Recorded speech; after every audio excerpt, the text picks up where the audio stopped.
मोदी सरकार अपने को दलितों की सबसे बड़ी हितैषी के रूप में प्रस्तुत कर रही है और हितैषी होने की मार्केटिंग भी कर रही है।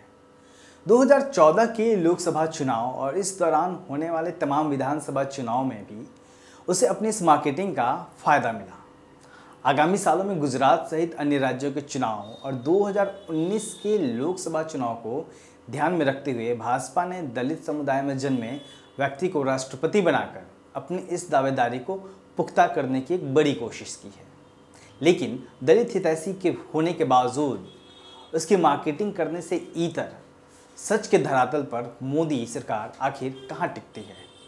आज हम ऐसे ही एक मुद्दे की पड़ताल करने जा रहे हैं जिसमें मोदी सरकार की कथनी और करनी का फर्क सीधे तौर पर दिखाई दे सकता है। भारतीय संविधान अनुसूचित जातियों और जनजातियों के आर्थिक हालात में सुधार के लिए विशेष प्रावधान करने का निर्देश देता है। इन निर्देश के तहत समय समय पर तमाम नीतियां बनाई गई, जिसमें सबसे निर्णायक महत्व का प्रावधान जो है नीति है वो 1974 और 1979 में बनाई गई। यह थी आर्थिक योजना, अनुसूचित जनजाति उपयोजना और अनुसूचित जाति उपयोजना, इसे SCCP कहते हैं। इसके तहत यह प्रावधान किया गया था कि केंद्रीय बजट का विशेष हिस्सा अनुसूचित जातियों और अनुसूचित जनजातियों के लिए अलग से आवंटित किया जाएगा। यानी बजट जो है उसमें दलितों के हित के लिए, आदिवासियों के हित के लिए एक अलग से हिस्सा होगा। यह हिस्सा कुल जनसंख्या, जो दलितों और आदिवासियों की जनसंख्या है, कुल जनसंख्या में उनके अनुपात के हिसाब से होगी।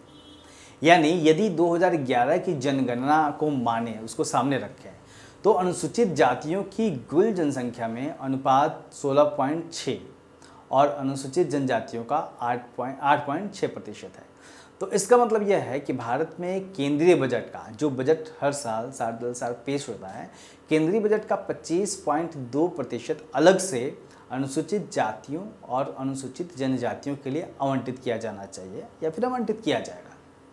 यह तरीका राज्यों के बजट में भी उस प्रदेश में अनुसूचित जाति एवं अनुसूचित जाति की जनसंख्या के अनुपात में भी अपनाया जाएगा। राज्यों के लिए भी मतलब यही नियम बनाए गए हैं। वित्तीय वर्ष 2017-18 का बजट पेश करने के दौरान वित्त मंत्री अरुण जेटली ने अपने बजट भाषण में यह घोषणा की थी कि इस वर्ष अनुसूचित जातियों के कल्याण के लिए बजट में 35% की बढ़ोतरी की गई है। पिछले वर्ष के बजट में घोषित धनराशि 38,832.63 करोड़ रुपए को बढ़ाकर 52,392.55 करोड़ रुपए कर दिया गया है। इसी प्रकार अनुसूचित जनजातियों के कल्याण के लिए आवंटित धनराशि को 25,005 करोड़ रुपए से बढ़ाकर 31,919.51 करोड़ रुपए कर दिया गया है। वित्त मंत्री की इस घोषणा पर सांसदों ने तालियां बजाईं। प्रिंट और इलेक्ट्रॉनिक मीडिया ने प्रधानमंत्री, वित्त मंत्री और सरकार को शाबाशी दी। विपक्षी दल कमोबेश खामोश रहे। सरकार ने अपनी इस उपलब्धि का उत्तर प्रदेश, पंजाब, उत्तराखंड आदि प्रदेशों के विधानसभा चुनाव में ढिंढोरा पीटा और दलित आदिवासी मतदाताओं को बताया कि केंद्र की भाजपा सरकार आपकी सबसे बड़ी हितैषी है। लेकिन ठहरिए, क्या केंद्र और वित्त मंत्री का यह दावा सच है या इन आंकड़ों को पेश करते हुए जानबूझकर हेराफेरी की गई? यह तथ्यों और तर्कों के आधार पर पूरी तरह झूठ है।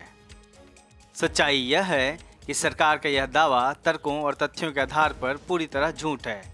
यह आंकड़ों की बाजीगरी और वास्तविक तथ्यों को छिपाकर अनुसूचित जातियों और जनजातियों को छला गया है। इन समुदायों को सरेआम धोखा दिया गया है। यदि छला गया है, धोखा दिया गया है, तो कैसे दिया गया और क्यों इसकी भनक तक अनुसूचित जाति और अनुसूचित जनजाति के समुदायों और उनके प्रतिनिधियों को नहीं लगी?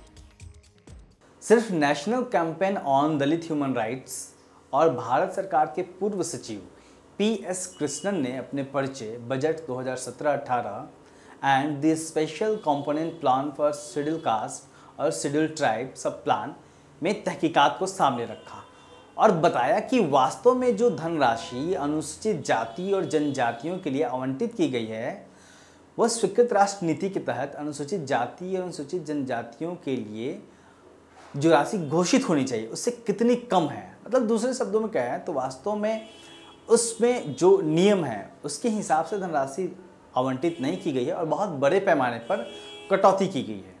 अब आइए अनुसूचित जाति उपयोजना और अनुसूचित जनजाति उपयोजना के संदर्भ में मोदी सरकार के पिछले बजट, तो जो 2017-18 और उसके पहले के बजटों को देखें। जो अभी हालिया 2017-18 के बजट है उसको और उसके पहले के बजट को देखते हैं। सारे जोड़ घटाव लगाकर भी यदि किसी भी मानदंड पर निकाला जाए तो इस वर्ष के बजट 2017-18 में कम से कम अनुसूचित जातियों को उनकी जनसंख्या 16.6% के लिए 1,56,883 करोड़ रुपए का आवंटन होना चाहिए था, जबकि कुल आवंटन 52,392.55 करोड़ हुआ।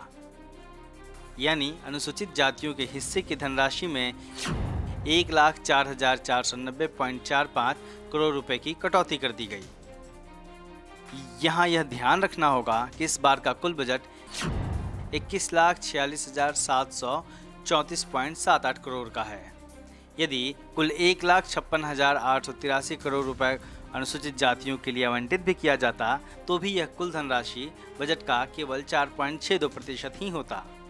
इसी तरह अनुसूचित जनजाति, जिसकी जनसंख्या 8.6% है, के लिए कम से कम 81,277 करोड़ रुपए आवंटित होना चाहिए था, लेकिन सरकार ने इसके लिए सिर्फ 31,919.51 करोड़ रुपए ही आवंटित किया। यानी यहाँ भी सरकार ने 49,357.49 करोड़ रुपए की कटौती की है। यानी कि अगर अनुसूचित जाति और जनजाति दोनों को एक साथ रखा जाए तो हालिया बजट में सरकार ने दोनों का मिलाकर 1,53,847.94 की कटौती कर दी है। पिछले 70 सालों में शेड्यूल ट्राइब बैकवर्ड क्लास को जो मिलना था वो नहीं मिला है। ये उनको दिलाना मेरा जिम्मा है। तब वो प्रधानमंत्री नहीं थे तो, और ये भी कहा उन्होंने, आने वाला दशक दलित आदिवासी पिछड़ों का दशक होगा। तो सिर्फ सबका साथ सबका विकास नहीं कहा, ये भी कहा, और यही चीज़ गोरखपुर में भी कहा। तो उनके मन में जो कहा है वो सही है, वो कार्यान्वयन होना चाहिए। बजट में क्या होता है, हर साल का मैंने एनालिसिस किया है, कुछ बढ़ता है कुछ गिरता है, तो ऐसे चलता रहता है कि इसमें कोई सिस्टम या पैटर्न नहीं है। इस बार बजट कुछ चीज़ें बढ़े हैं कुछ चीज़ें घटे हैं, तो मैंने सबका ब्यौरा दिया है। और कंपैरिजन के लिए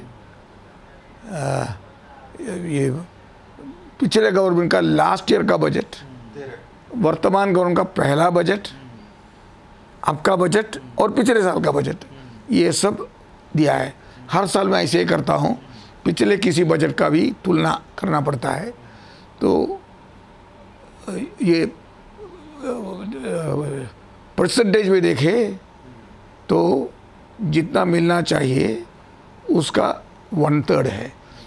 तो आखिर आंकड़ों की वह कौन सी बाजीगरी थी कि यह घोषणा कर दी गई कि अनुसूचित जातियों के लिए बजट में 35% की बढ़ोतरी कर दी गई है?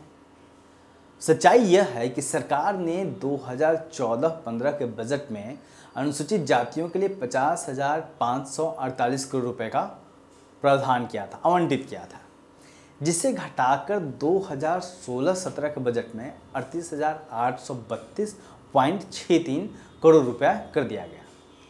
इसी घटाई गई राशि को 2017-18 के बजट में 52,392.55 करोड़ कर दिया गया। यानी कि मोदी सरकार द्वारा पिछला जो बजट था उसमें की गई जो कटौती थी, बड़ी कटौती, उसको ही सुधारा गया और इसी को वृद्धि करार दिया गया कि हमने इतनी बढ़ोतरी कर दी है। आइए अब एक नजर उन 10 प्रमुख बिंदुओं पर डालते हैं जिनके बजट में मोदी सरकार ने कटौती की है। अनुसूचित जातियों के छात्रों की छात्रवृत्ति में कटौती। अनुसूचित जातियों के छात्रों की प्री मैट्रिक छात्रवृत्ति के लिए आवंटित धनराशि को 510 करोड़ रुपए से घटाकर सिर्फ 50 करोड़ रुपए कर दिया गया। सिर्फ यही नहीं बल्कि केंद्र सरकार दलित और आदिवासी छात्रों के बेहतर शिक्षा के लिए कितनी उदासीन है, यह इसी से समझा जा सकता है कि अनुसूचित जातियों को मिलने वाली छात्रवृत्ति में 2015-2016 के 70% और 2016-17 के 100% छात्रवृत्ति की लगभग 11,000 करोड़ रुपए की राशि को केंद्र ने जारी ही नहीं किया। सफाई कर्मियों के हित की योजनाओं में कटौती। मलमूत्र की सफाई करने वालों की मुक्ति और पुनर्वास के लिए चलाई जाने वाली स्वरोजगार की योजनाओं के व्यय में 552 करोड़ रुपए की भारी कटौती की गई है। 2013-14 में इसके लिए 557 करोड़ रुपया आवंटित किया गया था, जिसे इस बजट में सिर्फ 5 करोड़ कर दिया गया है। दलित उद्यमिता को झटका। दलित उद्यमिता को बढ़ावा देने वाले national schedule caste finance development corporation के लिए पिछले बजट में 138 करोड़ रुपया आवंटित हुआ था। यह पूरी राशि खर्च भी हो गई थी। बावजूद इसके वर्तमान बजट में इसमें 10 करोड़ की कटौती कर दी गई है। दलित बहुल गांवों के विकास की अनदेखी। अनुसूचित जाति के बहुलता वाले गांवों के संरचनागत विकास के लिए आवंटित होने वाली राशि में 60 करोड़ रुपए की कटौती कर दी गई है। डॉक्टर भीमराव अंबेडकर अंतर्राष्ट्रीय केंद्र के लिए आवंटित राशि में 60 करोड़ की कटौती। राज्यों के लिए अनुसूचित जाति स्पेशल कंपोनेंट प्लान के तहत आवंटित होने वाली राशि में 230 करोड़ की कटौती। यह आवंटित राशि कुल बजट का सिर्फ 0.04% है। इस मद की धनराशि सभी राज्यों के अनुसूचित जातियों के कल्याण और प्रगति से जुड़ी है। बाबा साहब डॉक्टर भीमराव अंबेडकर फाउंडेशन में 62.75 करोड़ की कटौती। अंबेडकर फाउंडेशन को नेहरू मेमोरियल और राजीव गांधी फाउंडेशन की तरह बनाने का उद्देश्य था, लेकिन सरकार ने इसके बजट में 63.75 करोड़ से कम करके 1 करोड़ कर दिया है। इससे सरकार के उद्देश्य का अंदाजा लगाया जा सकता है। दलितों को उद्योग में आगे बढ़ाने वाली योजना में 360 करोड़ की कटौती। अनुसूचित जातियों को वेंचर कैपिटल फंड और ऋण गारंटी मद में क्रमशः 160 करोड़ और 199.9 करोड़ की कटौती कर दी गई है। इस योजना का उद्देश्य अनुसूचित जाति के लिए उन उद्यमियों के लिए लघु और मझौले उद्योग लगाने के लिए प्राथमिक पूंजी और बैंकों से दिए जाने वाले ऋण की सरकार द्वारा गारंटी लेना और उनके लिए पूंजी जुटाने में मदद करना था। महिलाओं के लिए आवंटित कुल राशि में दलित महिलाओं के हिस्से में सिर्फ 0.99% आया है।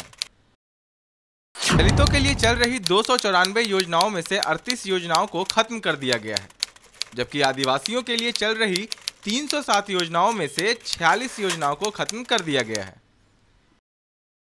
अनुसूचित जातियों और जनजातियों के हक में पिछले 2 वर्षों में 2,29,622.86 करोड़ की कटौती की गई।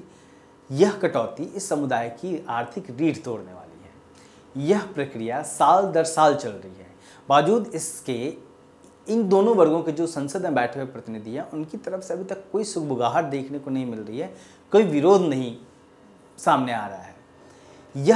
यह जो है, यह चुप्पी कई सवाल खड़े करता है। दलितों और आदिवासियों के साथ होने वाले इस अन्याय पर चौतरफा चुप्पी चिंता का विषय है। आप देखते रहिए दलित दस्तक।